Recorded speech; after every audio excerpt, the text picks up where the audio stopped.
Today, I'm thrilled to welcome Alexandra Jamieson, an author, chef, and artist who is also co-creator of the documentary Supersize Me, which you may have seen and which recently had its 20th anniversary.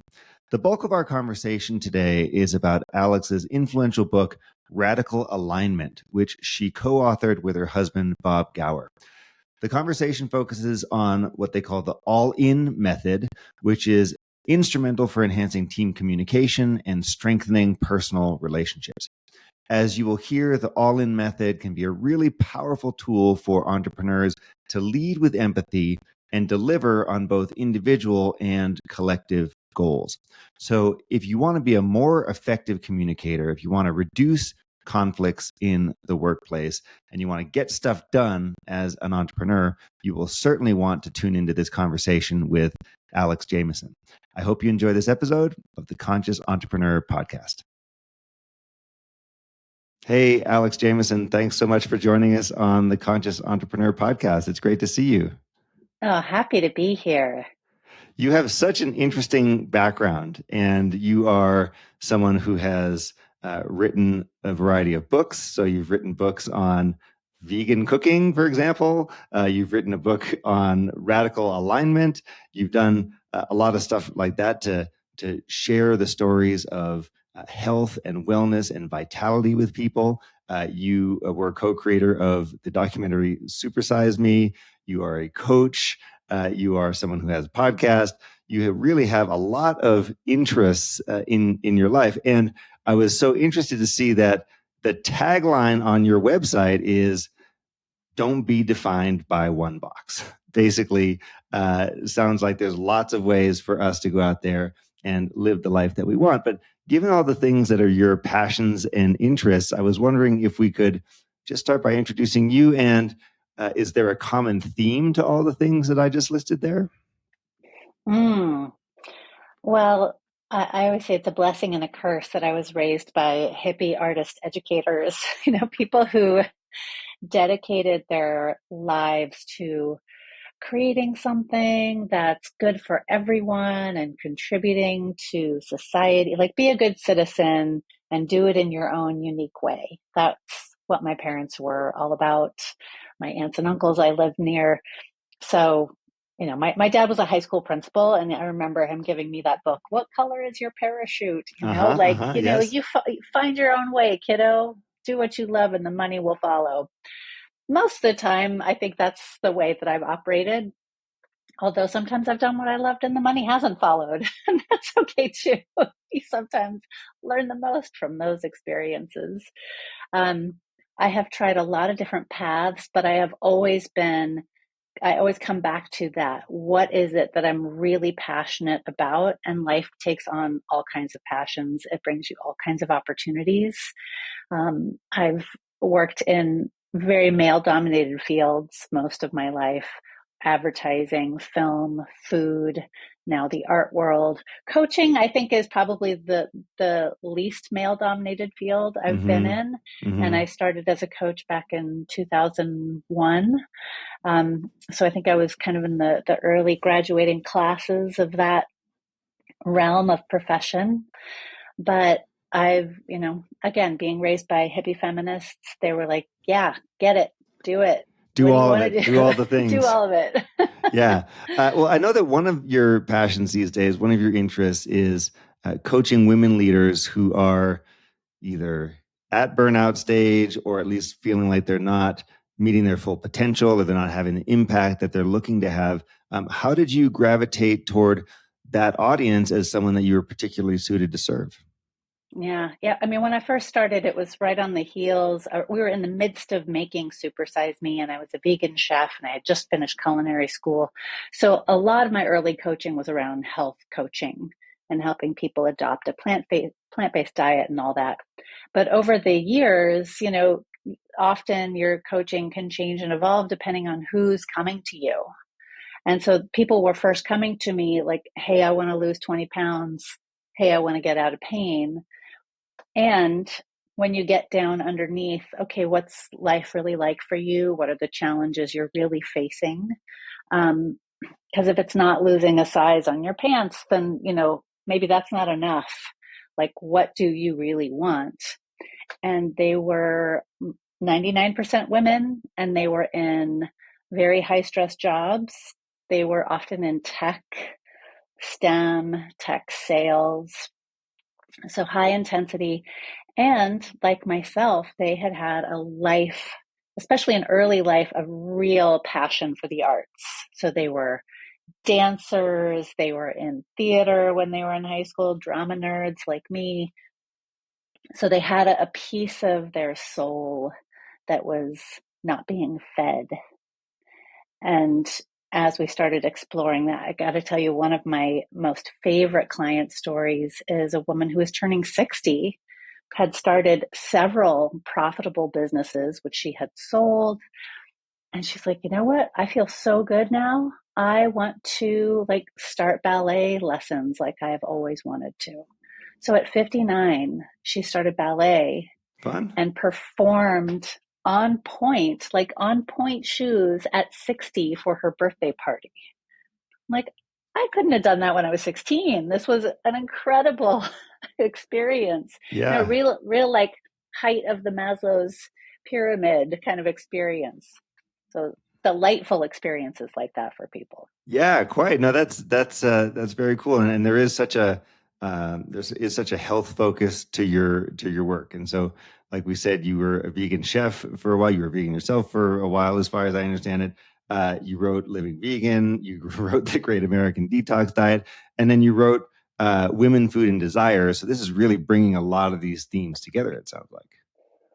Yeah, yeah. And my own evolution from, even though I was raised by hippies, I was a total junk food addict. All my allowance money went to fast food when I was a kid. Yeah, And then I switched over in my mid 20s when I got really sick. Like, oh, maybe mom was right. Maybe I need to yeah. eat healthier. Changed how I was eating, felt much better. And then after a decade of being vegan, started to have serious health issues again. I was chronically anemic.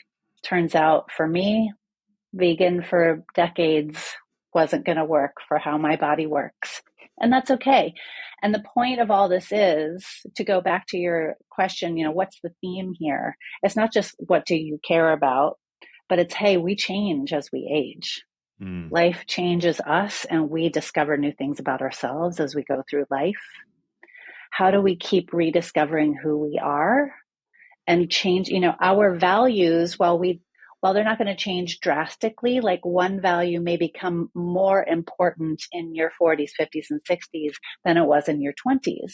So how can you get comfortable with shifting your identity? And you're not necessarily like changing everything about who you are. You can still have great relationships with people you've always loved. But how can you become fully yourself through the years? Great. Now, on that topic, do you have values exercises that you do that you would walk people through? Because I hear about this a lot. Stay true to your values. Use those as the pillar and the foundation of everything that you do. And of course, they can change. Of course, it's really easy sometimes to pick up other people or society's values, think that they're your own, and it's only then much later in your life or in your experience that you're like trying to dislodge them. Like get them out of the way. What are your top tools there? Yeah, I look at my values about once a year. Hmm. And you can do them, I think, as often as seasonally, really. Like what's important to me now in this season? Maybe your life and your work and your family are completely different in winter than they are in summer. That's okay. It really is okay to have that shift. So I take people through, I have a deck of cards that I use as a values tool. People are different learning styles, different processing styles. So sometimes a real tactile, like, okay, like family is a value, creativity is a value. So just going through as a way of ranking things. We'll start with 50 values as a starting point. And I always say, it's not that leadership is not a value for you. It's just less important a value right now than family, or vice versa. And that's okay too. And what does that mean? And how do we then shift what our calendar looks like to support what we say and feel are our top values now? So we start with that big pie in the sky value work, and then we kind of reverse engineer it into our actual lived daily experience.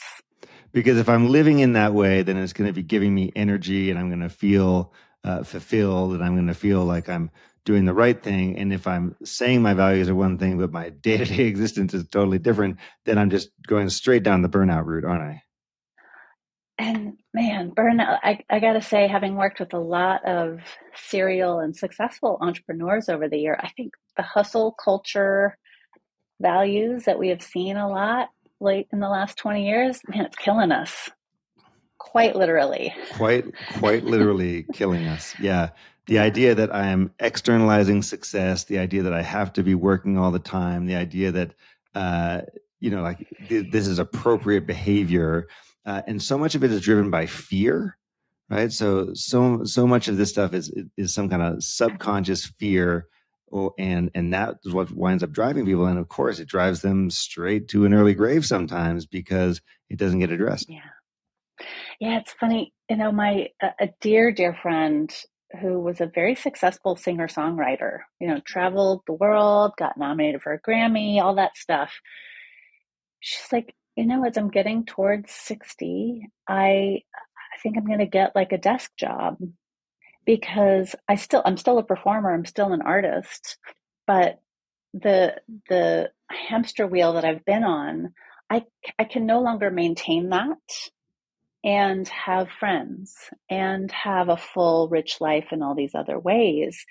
She's like, why am I worried what people think if I have a job that supports my art and me?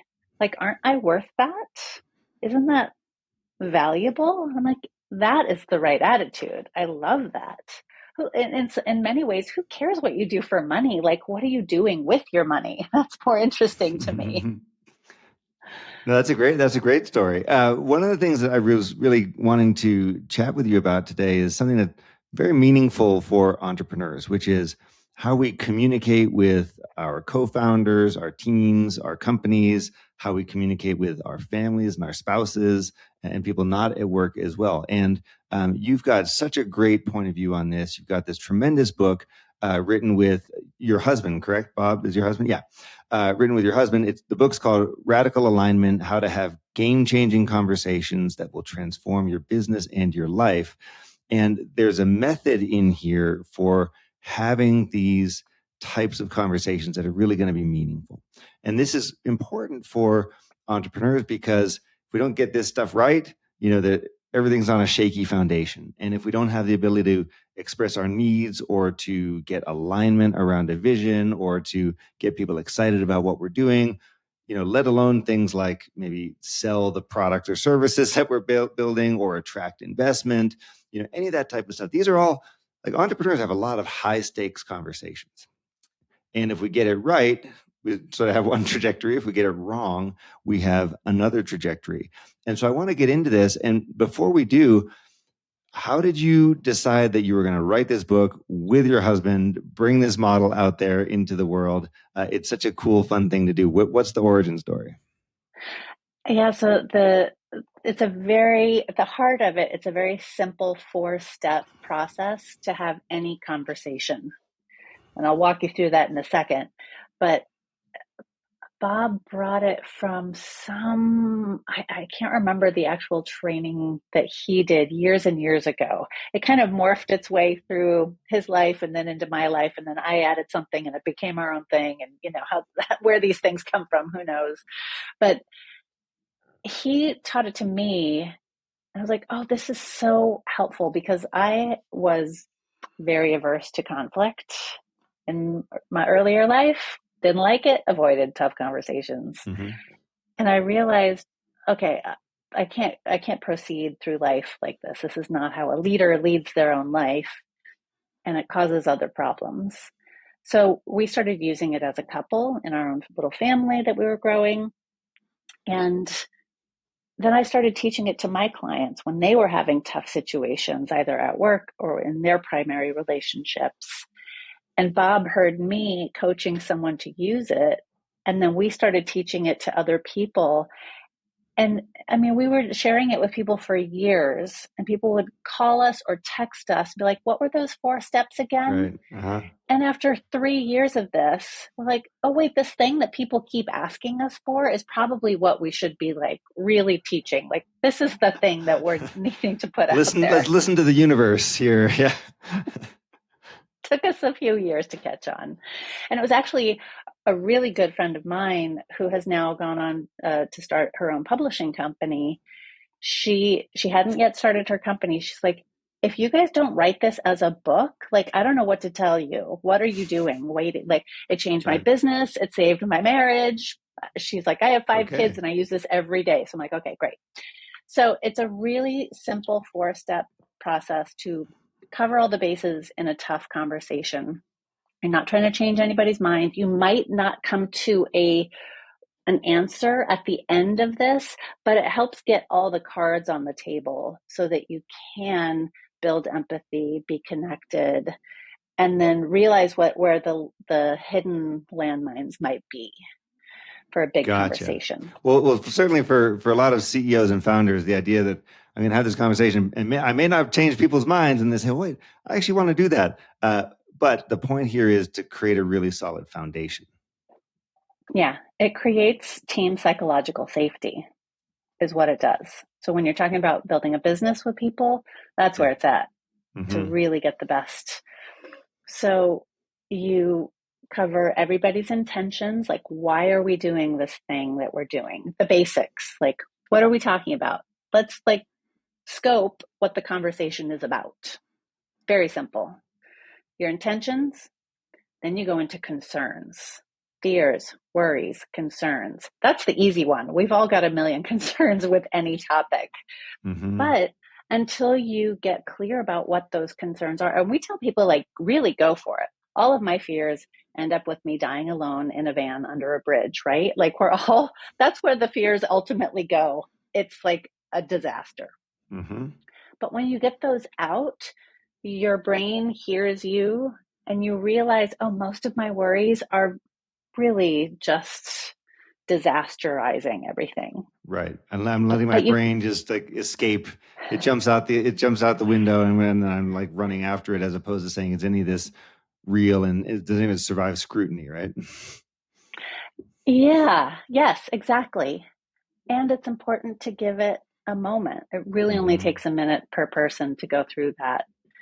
And then you talk about your boundaries. What are you what's a must have for you? And what's a I cannot do this in relationship here? Like, I will not do X, but I must have Y.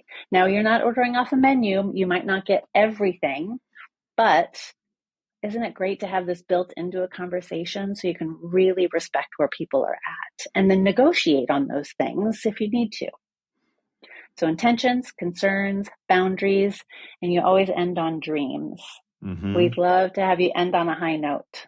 Yep. If this thing that we're talking about were to go amazingly well for you, for me, for us, for all of our clients, like, what would be the best possible outcome?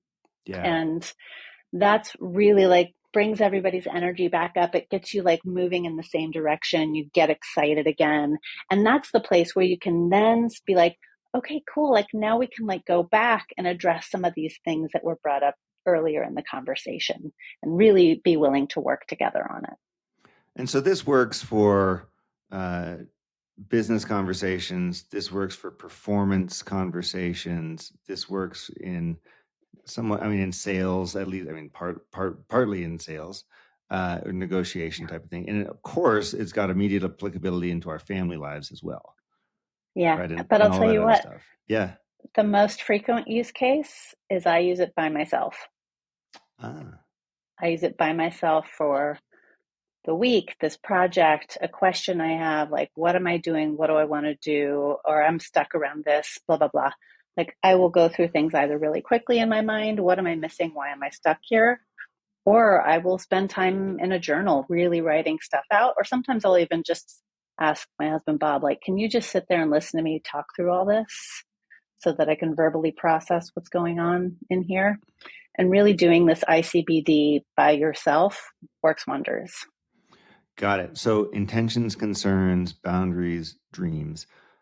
Some of these sound easier than others. Dreams sound easier than maybe some of the others. What are the choke points? What are the friction points? What are the things where when you come in and you're coaching people through because they may not get it right the first time? Boundaries is the hardest for most people. Depending on your age, your gender, how you were raised, you might not be used to having boundaries or being Mm-hmm. asked about them or being allowed. And in a work scenario, it may not feel safe to say, oh, I don't work past 5. Boundaries can be the most challenging to bring up in a personal or professional setting.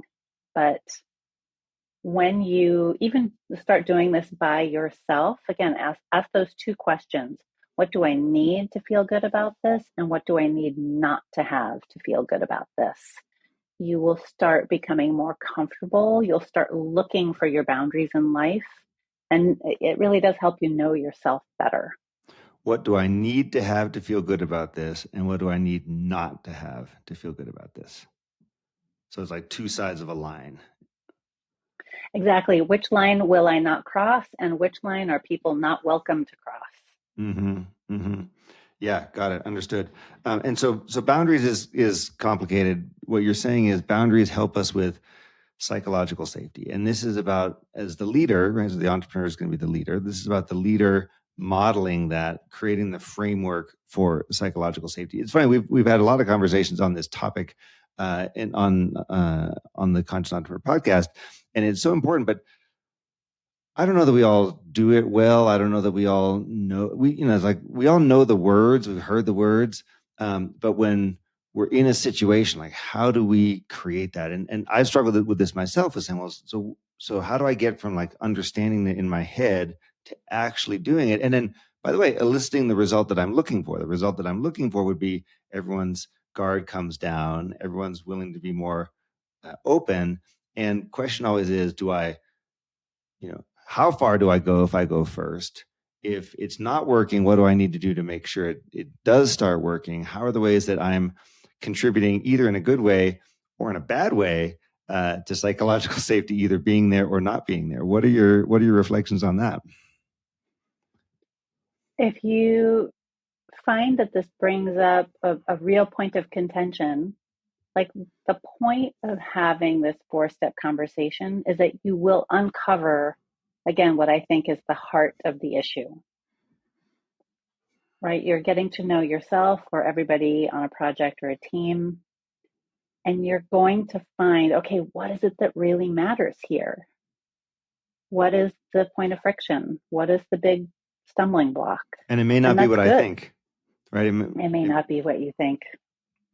Yeah. So often we're out there talking about the content of something instead of the context of what's going on around it. And being results oriented, high performance people, we're always running to the content to fix the content. And sometimes we got to slow down and say, what's actually happening here? What's the broader picture? Yeah, absolutely.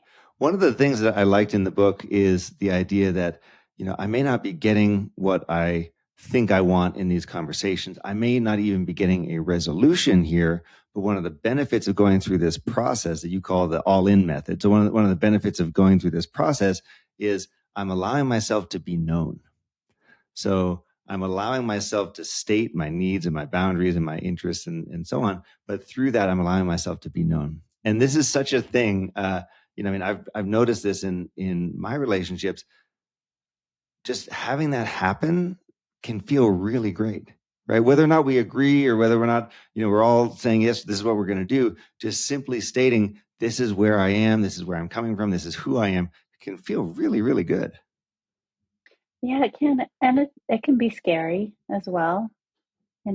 Maybe there's parts of heck, if you're human, there's some part of yourself that you don't love so much. But in my work as a coach, I work a lot with women around imposter syndrome.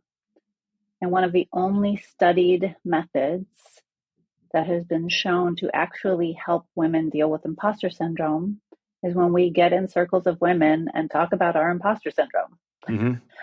So it's like a cohort of trusted people who we get to know and we like and respect. And then we hear them share their imposter syndrome and we're like, wait, she's amazing. Oh, wait, she thinks I'm amazing. So me looking at her being like, how can you think that about yourself is the same as her being like, how can I think that about myself? So it just eases everything. And that is my hope for the all in method, is that it helps all of us really get into connection in that way. Into connection. Yeah, getting into connection. I know that another one of the themes or the drivers here is reducing conflicts in the workplace. And so those can come up. I mean, they come up for all sorts of ideas and, all sorts of reasons. And it can be very time and energy consuming. But the idea here is still, if I'm practicing this method and if we all agree that this is how we're going to communicate, or one of the tools that we're going to use to communicate, then that should be reducing our conflicts. How have you seen that play out? Hmm. Well, I will share a story from my friend Rebecca, who started an independent publishing house a few years ago. Okay. And she has used the all in method to create a totally revolutionary publishing house where it's a completely transparent model.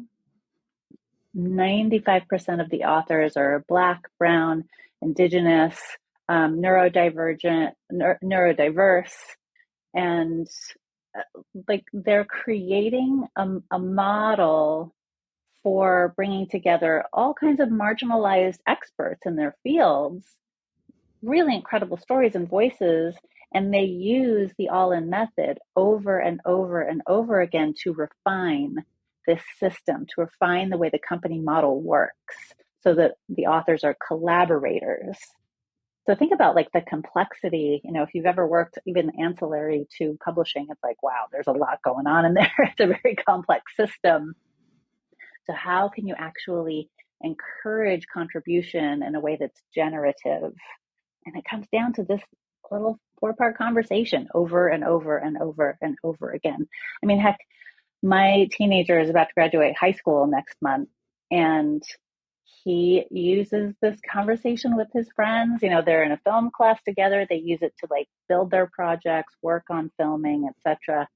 So it really becomes applicable in all these different creative ventures, which I think is what a lot of people want. If you're an entrepreneur, you're a creative person, right? You're the marketer and you're the service provider and you're the accountant and you're the copywriter. You're Absolutely. Yes, everything. yes, yes.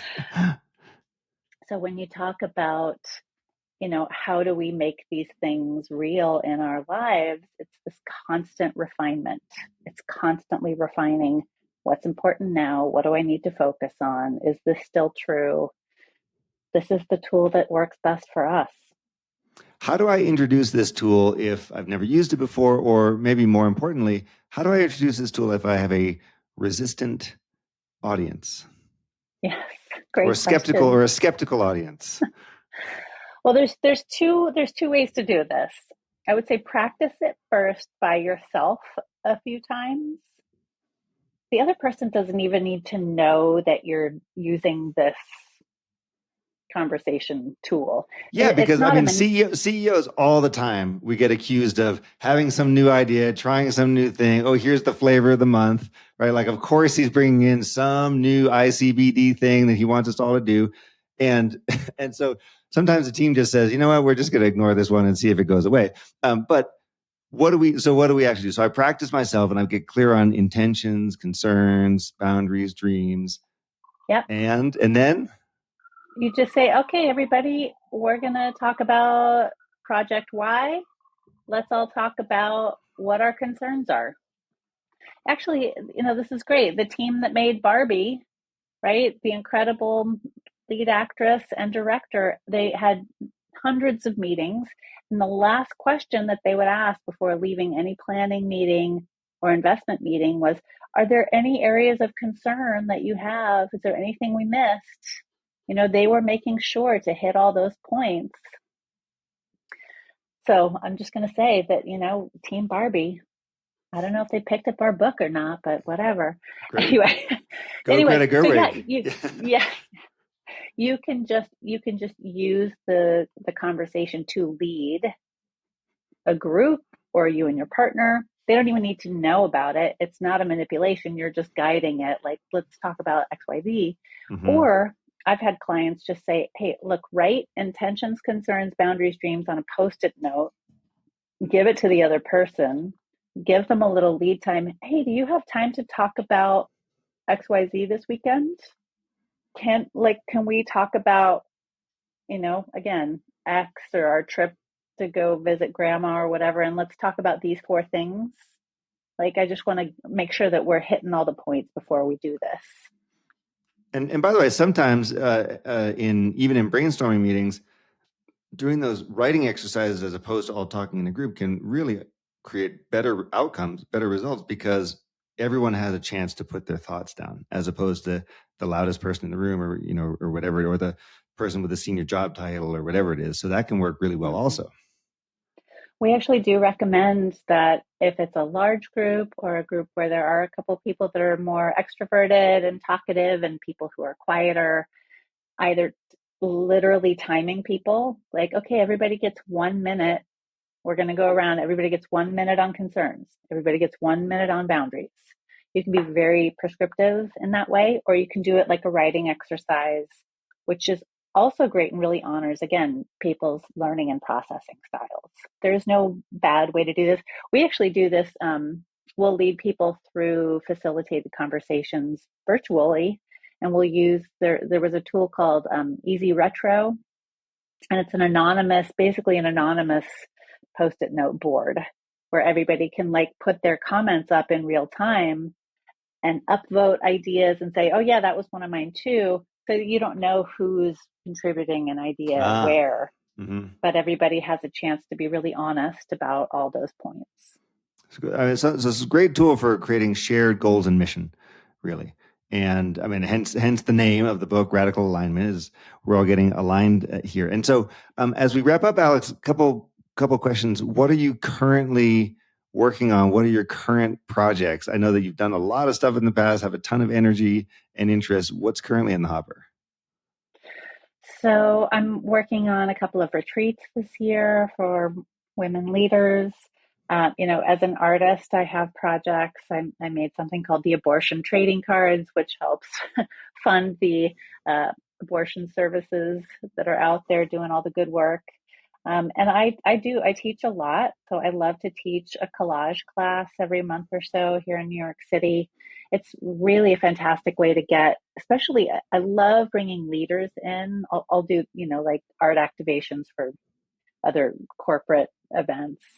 It's a great way to get people in a creative headspace where they're not verbalizing.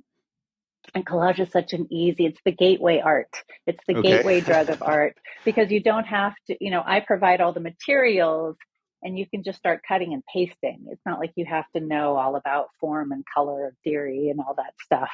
So it's a fun way to reconnect people with their creative strengths, which I really believe we all have, and get you feeling more confident in being like an idea generator. So all those things are up for me. One of the things that I noticed in your description of yourself really resonated with me, and that is that you use the word curator. And I've always thought of myself actually as curator being something I'm really good at, like bringing together different ideas. So I do it at the Conscious Entrepreneur Summit, for example, like putting together the whole agenda for the 2-day event and what are we going to do. We do it on the podcast around who's going to be here and what do we want to have them say, and that sort of thing. And so when I saw that, I was like, oh yeah, me too. That's a thing. But how does that sort of manifest in your life, the curator part? In two main ways. I will collect people. I'm a people collector, Okay. Mm-hmm. and I love to bring in guest teachers and lecturers to my retreats and my coaching programs. But I'm actually an art curator. So I just curated a big event here in New York City, brought together 50 artists and their artwork, again, raising funds for the Bridge Alliance and their abortion travel services. So, just put on a huge, like 1 night event here in New York City, Whoa. Yeah. installing an art show to raise money for something. So that was like the hands-on art curation that I also love to do.